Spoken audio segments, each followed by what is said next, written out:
John, to more consequential issues, Trump's foreign policy successes have been numerous in this second term, and he gave another example of his peace through strength philosophy recently. Have a listen to the president's response when asked about Venezuelan dictator Maduro.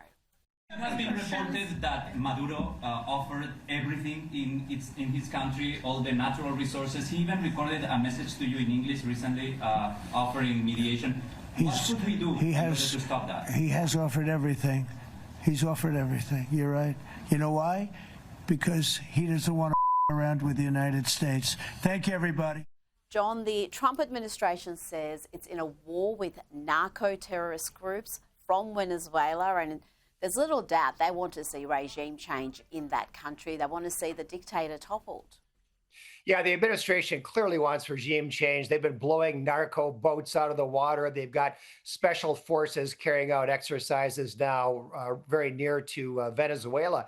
And they're right to want regime change. This administration, this regime has been an absolute disaster for the Venezuelan people. They're living in abject poverty and oppression under this socialist or communist rule. And so for the benefit of Venezuelans, yes, we need regime change, but also for the benefit of the United States. Venezuela has the potential to be a great ally of the United States and a real leader in Latin America. Venezuela used to be one of the richest countries in the world, and it can have a bright future if it gets rid of that terrible socialist government.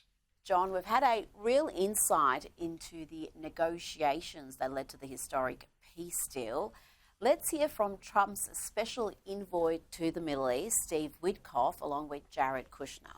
So we got into the room. The lead negotiator was sitting right next to me. That negotiator was in Doha when the Israelis struck. Correct. He survived, but his son was killed. Is that right? That's right. And we expressed our condolences to him for the loss of his son. He mentioned it. And I told him that I had lost a son, and that we were both members of a really bad club, parents who have buried children. Witkoff's son, Andrew, died of an opioid overdose at the age of 22. When Steve and him spoke about their sons, it turned from a negotiation with a terrorist group to seeing two human beings kind of showing a vulnerability with each other. Is it true that once the deal was agreed to, that the Israelis there at that meeting and the Qataris began to hug each other? Absolutely. And I thought to myself, I wish the world could have seen it. That's quite remarkable, John, that personal connections could have an impact on such a momentous deal. Rita, diplomacy is personal, and it always has been throughout world history.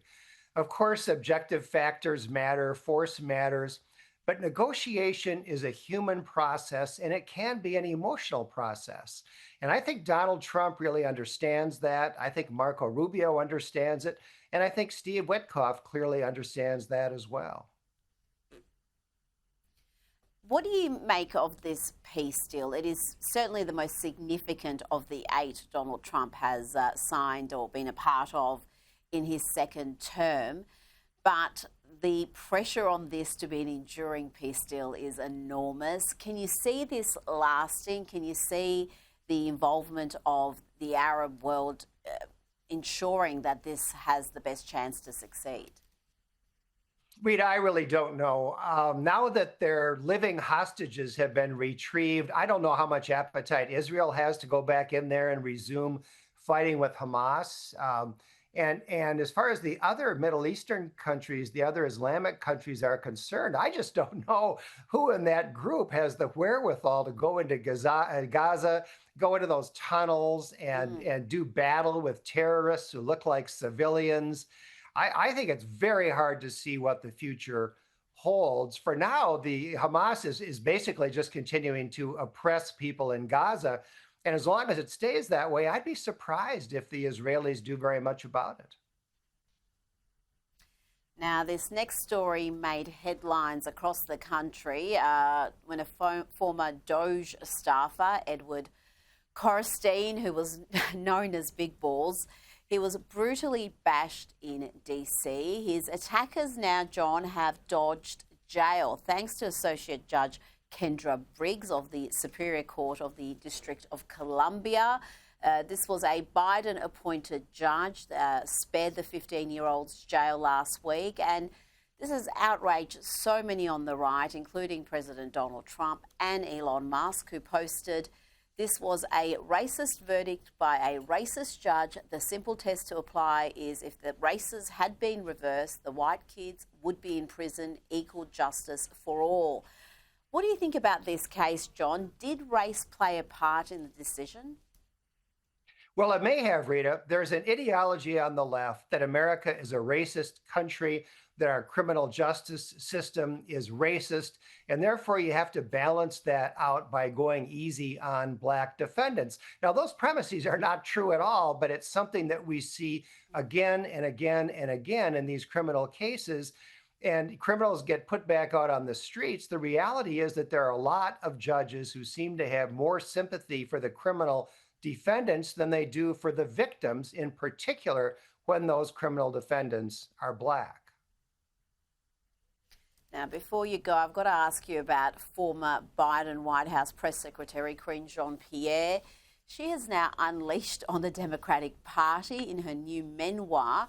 She has written about Joe Biden, her boss's dumping, and she did not hold back. She said, "I was angry and sad. I was enraged and heartbroken that this man had given more than 50 years of his life to serving the American people, and in the end, he'd been treated poorly by members of his own party. It was horrible." John, she explains that she's now an independent because she just could not stomach being a Democrat for a minute longer. Well, Jean-Pierre may call herself an independent, but I don't think she's going to be voting for any Republicans. I don't think she'll be that independent. But, it's hard for me to have a lot of sympathy for her. She saw Joe Biden every day, and she had to know how badly he had declined late in his administration. I think the Democrats should be faulted not for betraying Joe Biden, which is what Jean-Pierre is upset about, but rather for being willing to run Biden for a second term right up until the moment when he collapsed on the debate stage, even though they knew that he was not capable of carrying out the duties of the office. That's the real scandal here. That is, and she's still covering for him. She still seems to be under the impression that the whole world doesn't know about that cognitive decline, because she did lie about it over and over again. So many times got up there and said just he was the sharpest person in the room and he was outworking everybody in the administration. John Hinderaker, thank you so much for your time tonight.